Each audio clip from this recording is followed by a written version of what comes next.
शांति 5 April 2026 अव्यक्त महावाक्य पुनरावृत्ति 15 नवेम्बर 2009 मुरलीर सारांश स्वराज्यर फलाफल को चेक करी निजको चेंज अर्थात परिवर्तन कर एवं अखंड राज्यर अधिकारी हुआ। स्वराज्यर फलाफल को चेक करी निजको चेंज अर्थात परिवर्तन कर एवं अखंड राज्यर अधिकारी हुआ। आजी दिलाराम बाबा निजर राजदुलारे अर्थात राजकुमार राजकुमारी पिलामानंक सहित मिसिबा पाई आसिछंती। तेबे राजकुमार राजकुमारी काहेकि कुहा जाउछि कौन जानिछ तो तुमे समस्ते तीनोटी सिंहासनर अधिकारी अट बोली। गोटिए हेला स्वराज्यर सिंहासन, द्वितीयटी हेला बापदादांकर हृदय रूपी सिंहासन एवं तृतीय हेला भविष्यतर राज सिंहासन। एही भली तीनोटी सिंहासनर अधिकारी अट। निजर भविष्यतर सिंहासन रे बसिबा पाई मध्य एहिठारे ही अभ्यास करूछ। भविष्यत पाई प्रस्तुति बा पुरुषार्थ मध्य एबे ही करूछ। वर्तमानर पुरुषार्थ अनेक जन्म पाई राज्य भाग्य प्राप्त कराउछि। एही समय रे ही निजर राज्य भाग्यर संस्कार को धारण करूछ। काहेकि ना एबेकार पुरुषार्थ ही भविष्यतरे राज्य अधिकारी करूछि। तेणु चेक कर जे वर्तमान समय रे मोर पुरुषार्थ यथार्थ अटे तो जेपरि भविष्यतरे गोटिए ही राज्य रहिबो सेहीपरि एबे चेक कर जे मोर मन भितरे एक राज्य चालुछि तो पुरुषार्थ क्षेत्र रे गोटिए राज्य अछि तो ना केबे केबे माया आसी राज्य कारबार रे विघ्न सृष्टि करूछि। गोटिए राज्य परिवर्ते मायार प्रभाव पड़ी जाउ नाही तो दुईटी राज्य होई नाही तो तेबे भविष्यतर विशेषता ही गोटिए राज्य अटे। तेणु एबेकार अभ्यास भविष्यतरे कामरे आसुछि। सेथिपाई एबे चेक कर जे मोर स्वराज्य ठीक अछि तो स्वराज्य भितरे केउठी माया प्रवेश करू नाही तो दुईटी राज्य नाही तो जदि एबे दुईटी राज्य चालुछि तेबे एक राज्यर संस्कार केबे भरिबो। भविष्यतर विशेषता ही एक राज्य एवं एक धर्मर अटे। तेबे तुमर धर्म अर्थात विशेष धारणा कौन? संपूर्ण पवित्रता। तेणु चेक कर जे एक धर्म अछि तो मझिरे मझिरे अपवित्रता रूपी अन्य धर्म दखल करू नाही तो एहा सहित एकथा मध्य चेक कर जे जनकर ही लॉ एंड ऑर्डर अर्थात नियम एवं व्यवस्था रे चालुछि ना माया मध्य दखल करूछि। जनकर राज्य निर्विघ्न रे चालुछि तो आउ गोटिए कथा हेला राज्य भितरे सर्वदा सुख एवं शांति स्वाभाविक भावरे कायम रही थाए। तेणु एबे देख निजर राज्य रे सर्वदा सुख शांति अछि तो आउ कहार दखल हेउ नाही तो स्वराज्य भितरे माया दखल करी अशांति सृष्टि करू नाही तो स्वराज्य भितरे कौनसी प्रकारर सुख सुविधार बा कौनसी प्रशंसार प्रभाव माया द्वारा पड़ू नाही तो सर्वदा सुख शांति आनंद प्रेम एवं अतीन्द्रिय सुख कायम रहुछि तो काहेकि ना तुमे माने जानिछ जे भविष्यतर राज्य रे सर्वप्राप्ति भरी रहिथिबो। संपन्नता थिबा कारणरु संतुष्टता मध्य थिबो। तेणु एबे विश्व तुमर स्वराज्य संपन्न अर्थात भरपूर अटे ना कौनसी कमी रहुछि। काहेकि ना वर्तमानर पुरुषार्थ रे जदि किछि कमी रही जिवो तेबे भविष्यतरे अखंड राज्य अधिकारी किपरि हेबो। सब किछि वर्तमानर पुरुषार्थ उपरे निर्भर करूछि। वर्तमानर कौनसी भी कमी कारणरु भविष्यतरे संपूर्ण राज्यर अधिकारी होई परिबो नाही। तेबे बहुत कालर एहिपरि स्वराज्य करिवार अभ्यास भविष्यतर राज्यर अधिकारी करिथाए। तेणु एही भली निजर चेकिंग सबु बेले करूथाओ। काहेकि ना वर्तमान जदि बहुत कालर पुरुषार्थ नथिबो तेबे प्रारब्ध मध्य कम मिलिबो। सेथिपाई बाप दादा समय समय रे एथिप्रति ध्यान आकर्षण ଉଛନ୍ତି ଯେ ଏହିଭଳି ପ୍ରାରବ୍ଧ ଭୋଗ କରିବା ପାଇଁ ଏବେ ହିଁ ନିଜକୁ ସମ୍ପନ୍ନ ଏବଂ ସମ୍ପୂର୍ଣ୍ଣ କର। ଯଦିଓ ଏବେ ମଝିରେ ମଝିରେ କହିଦେଉଛ ଯେ ପୁରୁଷାର୍ଥ ଚାଲୁଛି, ତେବେ ପୁରୁଷାର୍ଥ ମଝିରେ ତ ଶବ୍ଦ ଆସୁନାହିଁ ତ? ଏହା ତ ହୋଇଯିବ, ଏହା ତ କରିନେବି, ଏହିଭଳି ସଂସ୍କାର ତୁମକୁ 21 ଜନ୍ମର ଅବିନାଶୀ ଅଖଣ୍ଡ ରାଜ୍ୟ ଅଧିକାରୀ ହେବାକୁ ଦେବ ନାହିଁ। ତେଣୁ ବାପଦାଦା ସବୁ ସମୟ ପାଇଁ ସାବଧାନ କରିଦେଉଛନ୍ତି। ଚେକ୍ କର, ଯଦି କୌଣସି ବି ବିଘ୍ନ ଆସୁଛି ବା ତୋଫାନ ଆସୁଛି, ତେବେ ସେହି ତୋଫା ଅର୍ଥାତ୍ ଉପହାର ପାଲଟି ଯାଉଛି ତ? ତୋଫାନ ନୁହେଁ, କିନ୍ତୁ ତୋଫା ଭଳି ହୋଇଯାଉ। ଯେତେବେଳେ ମାୟା ଦ୍ୱାରା କୌଣସି ବି ଆଘାତ ଲାଗିଥାଏ, ସେତେବେଳେ ମାୟା ଅନୁଭବ କରାଇଥାଏ। ତେଣୁ ସେହି ଅନୁଭବ ଗୁଡ଼ିକ ମଧ୍ୟ ଏଭଳି ଅନୁଭବ ହେଉ ଯେପରି ମାୟା ମୋତେ ଆଗକୁ ବଢ଼ାଉଛି। ସେଥିପାଇଁ ବାପଦାଦା କହୁଛନ୍ତି ସର୍ବଦା ନିଜେ ହିଁ ନିଜର ଚାର୍ଟ ନିଜେ ହିଁ ଚେକ୍ କର। ଯେତେ ଯେତେ ନିଜର ଚାର୍ଟକୁ ଚେକ୍ କରିବ, ସେହି ଅନୁସାରେ ଚେକ୍ କରିବା ପରେ ଚେଞ୍ଜ ମଧ୍ୟ କରିବ। ତେଣୁ ସମସ୍ତେ ନିଜ ନିଜର ଚାର୍ଟକୁ ଚେକ୍ କରୁଛ ତ? ଯେଉଁମାନେ ପ୍ରତିଦିନ ଚେକ୍ କରୁଛ ସେମାନେ ହାତ ଉଠାଅ। ଯେଉଁମାନେ ପ୍ରତିଦିନ କରୁଛନ୍ତି, ଦିନେ ନୁହେଁ। ତେଣୁ ପ୍ରତିଦିନର ଚାର୍ଟକୁ ଚେକ୍ କର ଏବଂ ଚେଞ୍ଜ କର। କାହିଁକି ନା ବାପଦାଦା ବହୁତ ଦିନ ପୂର୍ବରୁ ସମୟ ବିଷୟରେ ସଂକେତ ଦେଇ ଆସୁଛନ୍ତି।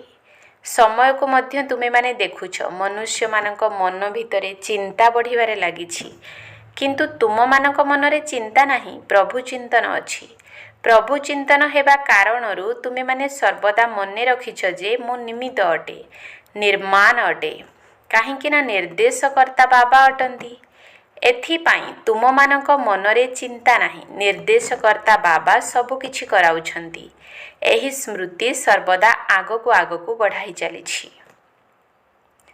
ଏବେ ପ୍ରତ୍ୟେକଙ୍କୁ ଏହି କଥା ବିଶେଷ ଭାବରେ ଚେକ୍ କରିବାକୁ ହେବ ଯେ ଏହି ସଙ୍ଗମ ଯୁଗର ଗୋଟିଏ ସେକେଣ୍ଡ, ଗୋଟିଏ ସଂକଳ୍ପ ଶୁଭ ହେଉଛି ତ? ତେଣୁ ଏହି ସମୟର ମହତ୍ତ୍ୱକୁ ଜାଣି ଗୋଟିଏ ସେକେଣ୍ଡ ନୁହେଁ, କିନ୍ତୁ ଗୋଟିଏ ସେକେଣ୍ଡର ମଧ୍ୟ ମହତ୍ତ୍ୱ ରହିଛି। କେବେ କେବେ ପିଲାମାନେ କହିଥାନ୍ତି ଯେ ମୋର ସଂକଳ୍ପ ଚାଲିଲା ଯେ, କିନ୍ତୁ 2-4 ସେକେଣ୍ଡ ପାଇଁ ଚାଲିଲା। କିନ୍ତୁ ସଙ୍ଗମ ଯୁଗର ସମୟ ମୂଲ୍ୟ ବହୁତ ଅଧିକ ଅଟେ। ବର୍ତ୍ତମାନର ଗୋଟିଏ ସେକେଣ୍ଡ ଗୋଟିଏ ଘଣ୍ଟା ସହିତ ସମାନ ଅଟେ। ଏହି ସମୟର ମୂଲ୍ୟ ଏତିକି ଅଟେ। କାହିଁକି ନା ବାପଦାଦା କହିଦେଇଛନ୍ତି ଯେ ଅଚାନକ ଯେକୌଣସି ସମୟରେ ତୁମର ଫାଇନାଲ ପରୀକ୍ଷା ହୋଇପାରେ।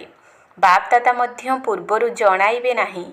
ସେଥିପାଇଁ ବର୍ତ୍ତମାନର ସମୟ ଉପରେ ଧ୍ୟାନ ଦେଇ ନିଜେ ନିଜକୁ ସମ୍ପୂର୍ଣ୍ଣ ଏବଂ ସମ୍ପନ୍ନ କରିବାକୁ ହେବ। ବାପଦାଦା ତୁମକୁ ଯେଉଁ ସର୍ବସମ୍ପତ୍ତି ଦେଇଛନ୍ତି, ସେହି ସବୁ ସମ୍ପତ୍ତି ଗୁଡ଼ିକୁ ଯଥା ସମୟରେ କାର୍ଯ୍ୟରେ ଲଗାଇବାକୁ ହେବ। ତୁମେମାନେ ତ ସମ୍ପତ୍ତିର ମାଲିକ ଅଟ। ତେବେ ମାଲିକର ବିଶେଷତା ହେଲା ଯେତେବେଳେ ଯେଉଁ ସମ୍ପତ୍ତିର ଆବଶ୍ୟକତା ପଡ଼ିବ, ସେହି ସମୟରେ ତାକୁ କାର୍ଯ୍ୟରେ ଲଗାଇବ।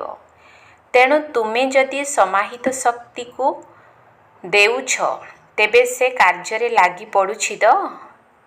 କାହିଁକି ନା ମାଲିକ ତାକୁ କୁହାଯିବ ଯିଏ ଯଥା ସମୟରେ ନିଜର ସମ୍ପତ୍ତିକୁ କାର୍ଯ୍ୟରେ ଲଗାଇ ପାରୁଥିବ।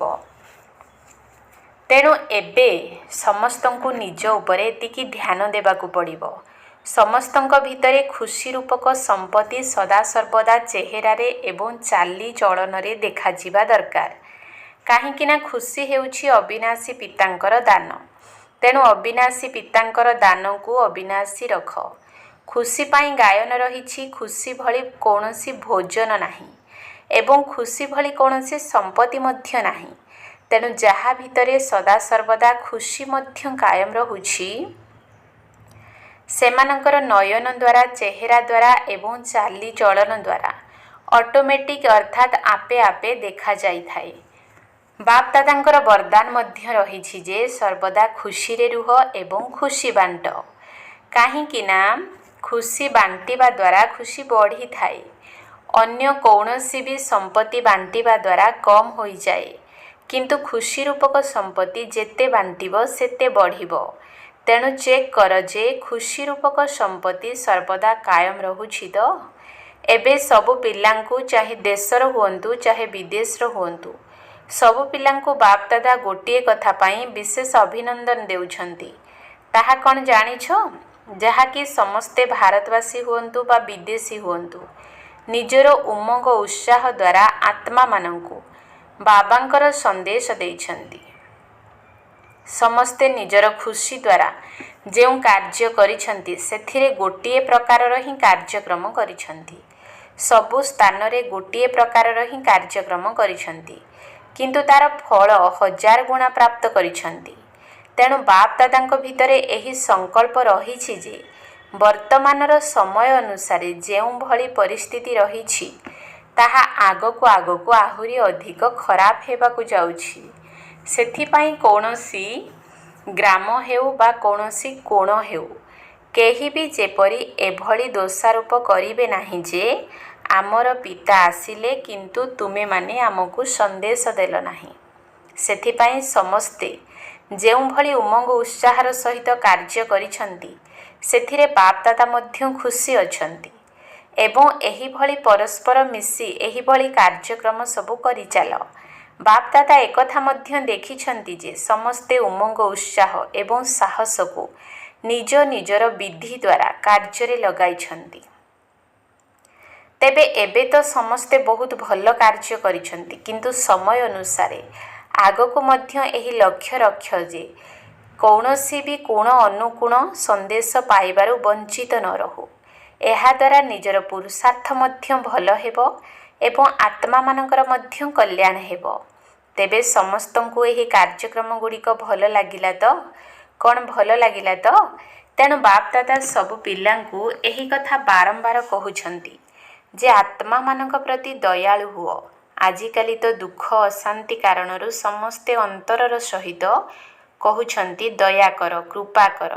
ତେଣୁ ତୁମେ ପିଲାମାନେ ତ ବାବାଙ୍କର ସାଥୀ ଅଟ।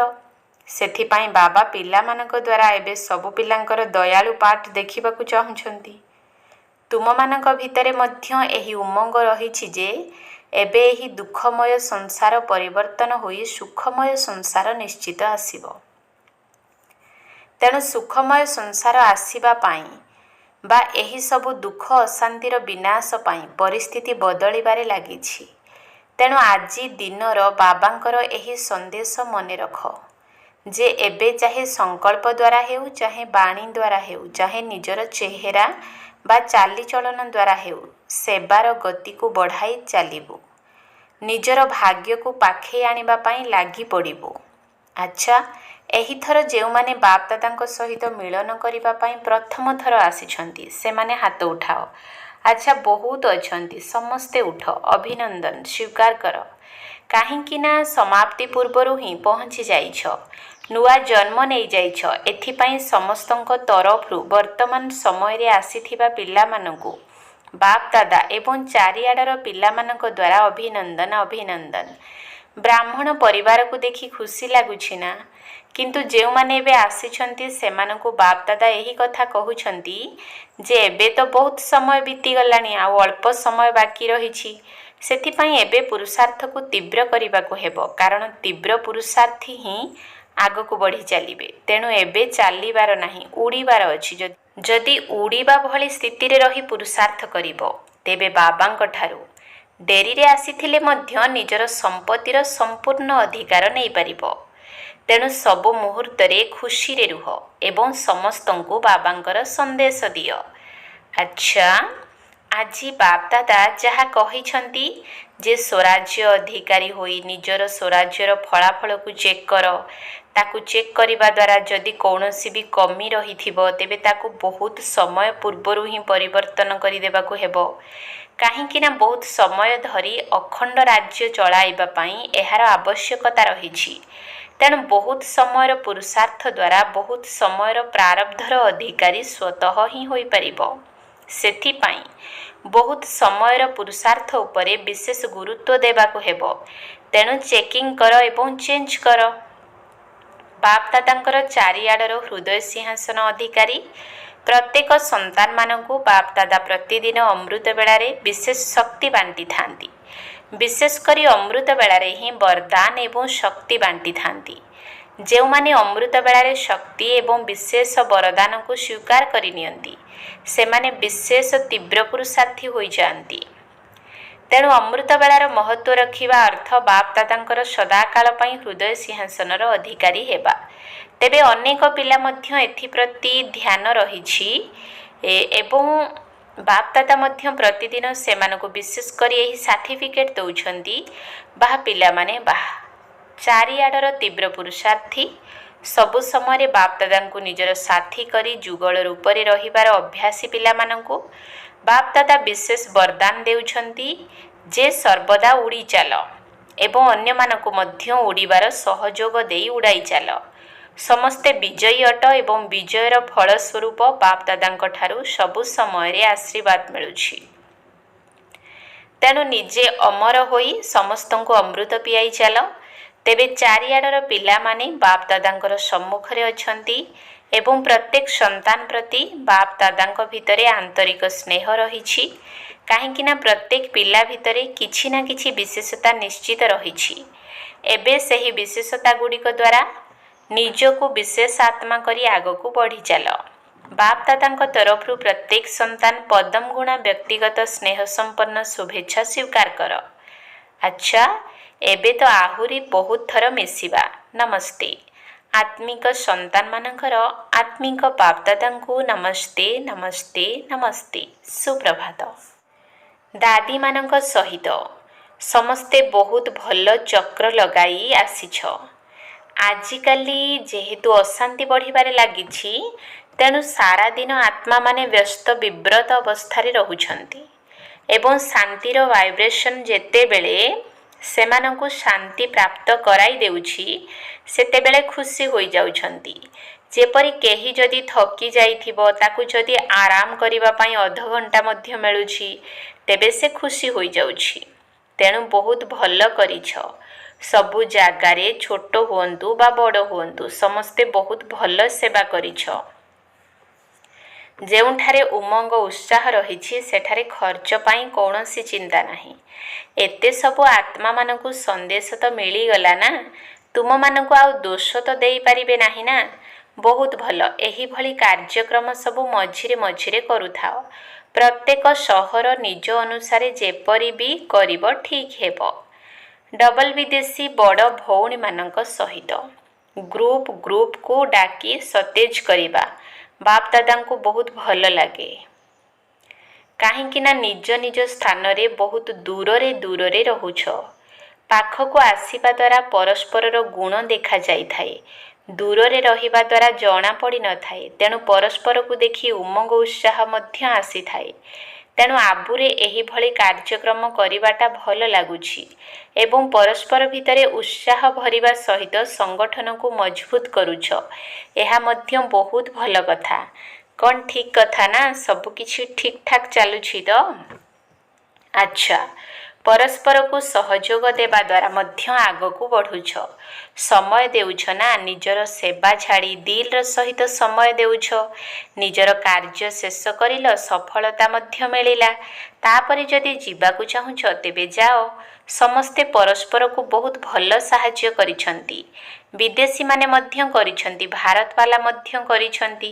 ଆଚ୍ଛା, ୟୁପି ଜୋନ୍ର ସେବାଧାରୀମାନଙ୍କ ସହିତ ବାପ ଦାଦା ସବୁ ଜୋନ୍କୁ କହୁଛନ୍ତି ଯେ ସମସ୍ତେ ନିଜ ନିଜର ଜୋନ୍ରେ ଏଭଳି ଗୋଟିଏ ସଂଗଠନ ତିଆରି କର, ଯେଉଁ ସଂଗଠନ ଭିତରେ ସବୁ ବର୍ଗର ପିଲାମାନେ ଥିବେ। ତୁମେମାନେ ସେବା କରିବା ପାଇଁ ଯେଉଁ ସବୁ ବର୍ଗଗୁଡ଼ିକ ତିଆରି କରିଛ, ଯାହାଦ୍ୱାରା ପ୍ରତ୍ୟେକ ଜୋନ୍ ନିଜ ନିଜର ଅଞ୍ଚଳରେ ପ୍ରତ୍ୟେକ ବର୍ଗର ସେବା କରୁଛ ଏବଂ ଆଗକୁ ମଧ୍ୟ କରିଚାଲିବ।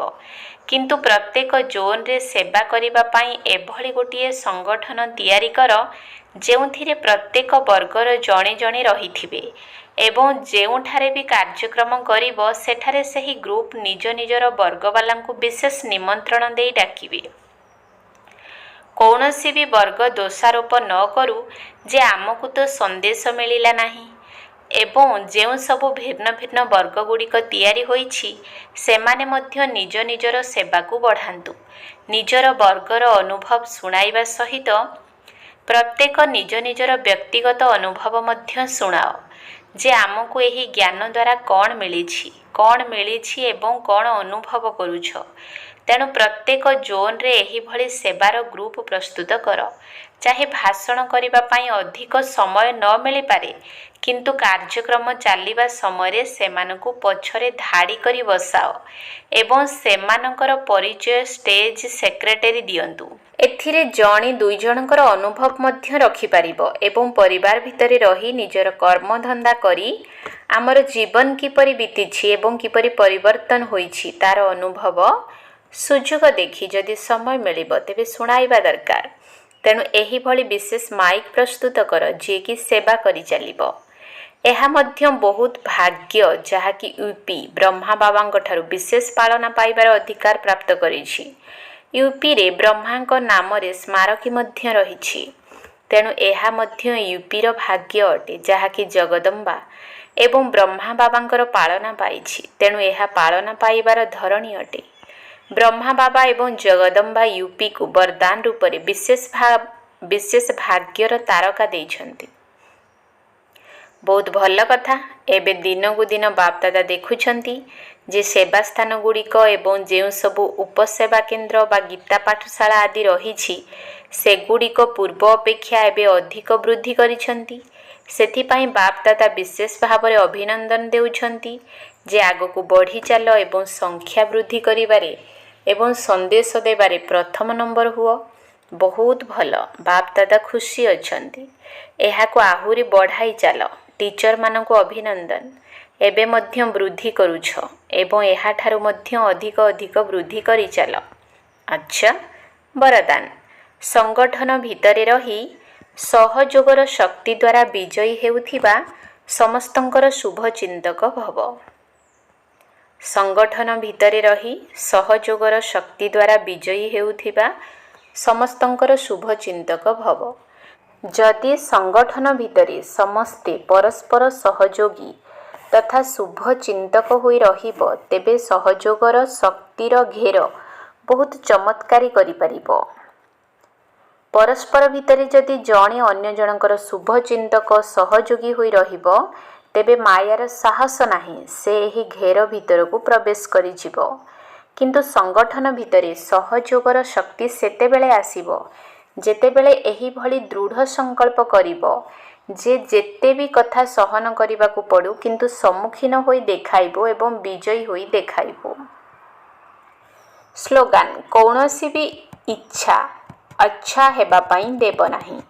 ସେଥିପାଇଁ ଇଚ୍ଛା ମାତ୍ରର ଅବିଦ୍ୟା ହୁଅ। କୌଣସି ବି ଇଚ୍ଛା ଅଚ୍ଛା ହେବା ପାଇଁ ଦେବ ନାହିଁ। ସେଥିପାଇଁ ଇଚ୍ଛା ମାତ୍ରର ଅବିଦ୍ୟା ହୁଅ। ଅବ୍ୟକ୍ତ ଇଶାରା। ମହାନ ହେବା ପାଇଁ ମଧୁରତା ଏବଂ ନମ୍ରତାର ଗୁଣକୁ ଧାରଣ କର। ଯେପରି ମିଠା ଖାଇବା ଦ୍ୱାରା ଏବଂ ଖୁଆଇବା ଦ୍ୱାରା ଅଳ୍ପ ସମୟ ପାଇଁ ମୁଖ ମିଠା ହୋଇଥାଏ, ସମସ୍ତେ ଖୁସି ହୋଇଥାନ୍ତି, ସେହିପରି ନିଜେ ହିଁ ମିଠା ହୋଇଯାଅ ଯାହାଦ୍ୱାରା ତୁମ ମୁଖରେ ସର୍ବଦା ମଧୁର ବାଣୀ ରହିବ। ଏହିଭଳି ମଧୁର ବାଣୀ ନିଜକୁ ମଧ୍ୟ ଖୁସି ପ୍ରଦାନ କରିବ ଏବଂ ଅନ୍ୟମାନଙ୍କୁ ମଧ୍ୟ ଖୁସି ପ୍ରଦାନ କରିବ। ଏହି ବିଧି ଦ୍ୱାରା ସର୍ବଦା ସମସ୍ତଙ୍କର ମୁଖ ମିଠା କରିଚାଲ। ସର୍ବଦା ମିଠା ଦୃଷ୍ଟି, ମିଠା ବାଣୀ ଏବଂ ମିଠା କର୍ମ କର। ଓମ୍ ଶାନ୍ତି।